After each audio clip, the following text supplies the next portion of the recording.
falhas comuns podem levar sua empresa à falência. Os brasileiros conseguem vencer as barreiras da burocracia e empreender, mas o grande desafio mesmo é manter o negócio, não é verdade? A grande, ou melhor, a enorme maioria dos empreendedores faz muita gestão por feeling. E quando a empresa vende menos, tem problemas financeiros, não fecha as contas, começa aí a ficar desesperado, coloca a culpa no governo, nos impostos, nos funcionários, sei lá mais aonde, porém a culpa é sempre dos outros, né? E eu não vou entrar no mérito aqui sobre governo, sobre impostos, sobre funcionários, pois primeiro não é o motivo desse vídeo, né? E também porque eu conheço muitas empresas que estão mandando super bem, mesmo aí com os mesmos impostos, com mão de obra que tem por aí, o mesmo governo, não é verdade? Mas, como eu disse, isso não vem ao caso aqui. O que vem ao caso é a falha na gestão, no jeito de administrar um negócio que a grande maioria dos micros, pequenos, alguns médios empresários, que eles têm quanto aí no lidar com seus negócios, né? Muitos por desconhecimento mesmo, né? E não buscar o conhecimento, viver na correria, né? E não buscar ajuda. Outros por não querer mesmo nenhum nem outro, né? Não quer pagar, não quer se esforçar, segue como dá. Para saber administrar as finanças do negócio, é indispensável que o empreendedor procure entender, bem como acompanhar os números financeiros do seu negócio. Isso para começar. O gestor tem que aprender a fazer seu negócio virar e se manter em alto nível e em condições não só de disputar, mas de competir forte e ter longevidade. Porém, como eu disse há pouco, né, poucos se preocupam realmente com as finanças, com o controle afinco das finanças de seus negócios, né? Quem dizer aí a gestão total. Veja aí algumas falhas que a grande maioria dos empresários comete na condução dos seus negócios. Primeiro, ignorar o planejamento, né? Desconhecer qual o caminho que o negócio irá seguir é a primeira falha cometida pelos empreendedores, que gera gastos maiores do que o esperado, do que o previsto. Para ter uma visão estratégica da empresa, um consultor ele recomenda sempre fazer um plano de negócio, né? Começa a trabalhar a sua empresa no papel e depois vai para o dia a dia, vai para a ação, e assim você comete menos erros. E esses erros que você comete, conserte-os rápido, né? O segundo é só se importar com o faturamento, né? Olhar as métricas de negócio é fundamental em qualquer empresa, mas isso não significa que seja você apenas olhar os números financeiros do seu negócio, né? O problema é que muitos empreendedores, apesar de acompanharem um valor financeiro, né, os números, não sabem como trabalhar eles. Isso significa que quando o resultado financeiro entra em queda, muitos não sabem responder se a qualidade do produto deixou a desejar ou se a concorrência está ganhando o mercado, houve uma falha no atendimento. Para lidar com essa situação, eu sugiro olhar a relação do faturamento com o valor visto em anos anteriores e, se possível, com os resultados que os concorrentes alcançaram. Também verifica se você teve problema com equipe, se você teve problema no atendimento ou no suporte. É fazer comparativos, tá? O terceiro erro é comprometer o negócio com dívidas. Investimentos são necessários, mas é importante refletir se eles irão dar o retorno e quando isso acontecerá. Destinar uma grande parte da receita para as dívidas acaba com a liquidez do negócio. Isso significa que, quando o empreendedor precisar de dinheiro para uma situação de emergência, suas reservas estarão comprometidas. Isso quando o empresário pensa em deixar o dinheiro para as reservas. Uma outra atitude que mergulha o empreendimento em dívidas é depender do dinheiro que está na promessa, ou seja, ainda não se concretizaram, né? Estão para se concretizar. Muitos acabam adquirindo aí um novo equipamento, por exemplo, mesmo que o acordo de venda ainda não tenha sido concretizado, né? O quarto erro, não ter controle sobre o fluxo de caixa, né? Gastar mais do que recebe. Essa é uma conta que não vai fechar nunca, tá? E é o que acontece com a maioria. Quando o empreendedor não tem um controle, não monitora, ele acaba fazendo isso, acaba comprando mais, né? Esse desequilíbrio nos recursos faz com que a empresa não avance, patine, vá para trás.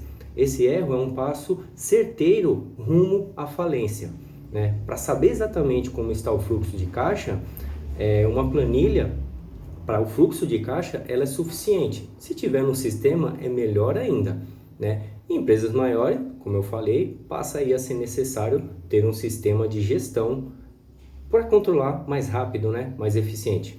E o que olhar? Eu sugiro olhar a taxa de crescimento. E se o empreendedor aí, né, se você, empreendedor, tem capital de giro suficiente para manter o negócio. O quinto erro, desconsiderar custos de produção, de aquisição. Em toda empresa, há custos fixos e os variáveis, correto? Você se lembra o que são esses custos fixos e variáveis? Tenho certeza que sim, senão vai estudar. Bom, muitos empreendedores não sabem como calcular o segundo tipo de gasto, né? O variável. Esse acúmulo de gastos inesperados faz o caixa da empresa ir para o vermelho. O sexto erro é estocar além do necessário. Comprar muitos produtos de uma vez só era um hábito comum na época da hiperinflação, né? Mas que ainda muitos empresários mantêm ela. A gente sabe que existe um indicador importante que é a perda da venda pela falta de estoque. Beleza, mas pior do que isso é ter um estoque excessivo. E não se prende muito ao fator aí de custo de oportunidade, tá? Por isso, é necessário analisar a demanda e manter um estoque enxuto. Caso contrário, o orçamento fica comprometido por gastos que, na verdade, eram evitáveis. O sétimo erro é um clássico, né? A maioria absoluta faz, confundir a conta pessoal com a da empresa. Na hora de pagar projetos pessoais, como cursos ou viagem nas férias, retirar o dinheiro do caixa da empresa é um grande erro e acontece, né? Mesmo que o empreendedor prometa devolver. Não mexa no que é da empresa e que você planejou receber. Isso atrapalha a boa gestão financeira, influencia também nos indicadores necessários aí para se fazer análise e ver como que a empresa está performando. O oitavo erro que eu vejo é fazer liquidações, oferecer parcelamentos ou dar brindes sem planejar, né? No desespero aí de aumentar vendas. Outra estratégia comum é diminuir o preço ou dar a opção de pagamentos em parcelas longas, né? Antes de adotar esse plano, verifique a margem de contribuição do produto, ou seja, quanto dinheiro sobra da venda, descontando os custos variáveis para produzir o produto ou serviço para adquirir, né? Se essa margem for muito magra, não irá sobrar dinheiro para pagar despesas, como aluguel, por exemplo, e a empresa pode vir até falir. Por isso, na hora de oferecer promoções, né, leve em consideração os custos que estão envolvidos. Outro cuidado é achar que investir pesado em marketing é a solução para os seus problemas de venda, né? Como toda área da empresa, é preciso analisar o custo-benefício e ter cautela antes de adotar uma estratégia como, por exemplo, dar brindes, por exemplo, é uma estratégia de marketing. O nono erro que eu posso apontar aqui é contrair empréstimo quando há outras alternativas. O ideal é ficar o mais longe possível de empréstimos. E se eles forem a última opção, sempre tentar negociar taxas, procurar quem tem menores taxas. Se possível, faça um aumento do capital na empresa com dinheiro dos próprios sócios. É o dinheiro mais barato. O 10º erro que eu posso apontar aqui, não saber de onde cortar os gastos. Custos e despesas não são a mesma coisa, beleza?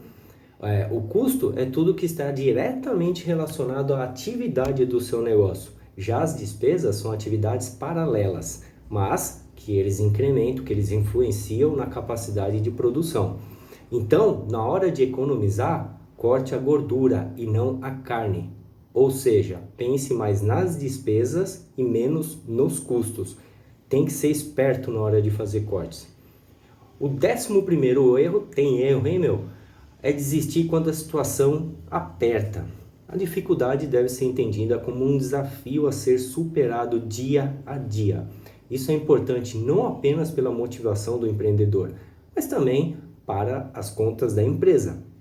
Às vezes, desistir antes da hora faz você perder oportunidades, como aí um acordo com o banco, né? Ou uma venda para um cliente exigente, ou até mesmo o seu produto ou serviço com um pequeno ajuste vir aí a cair nas graças do povo e estourar em vendas.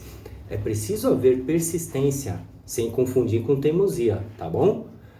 Existem empresas que estouraram depois de 5, 10, 15 anos, tá? E eles não desistiram. Bom, garanto que se você analisar direito e buscar corrigir ou evitar, né, caso ainda tenha um desses vícios, você poderá colocar o seu negócio no rumo do sucesso, da prosperidade, da longevidade. Claro que aplicando outros conceitos que sempre aí eu vou colocando, né, falando no meu vídeo sobre gestão. É só você ficar acompanhando. Um forte abraço, bons negócios!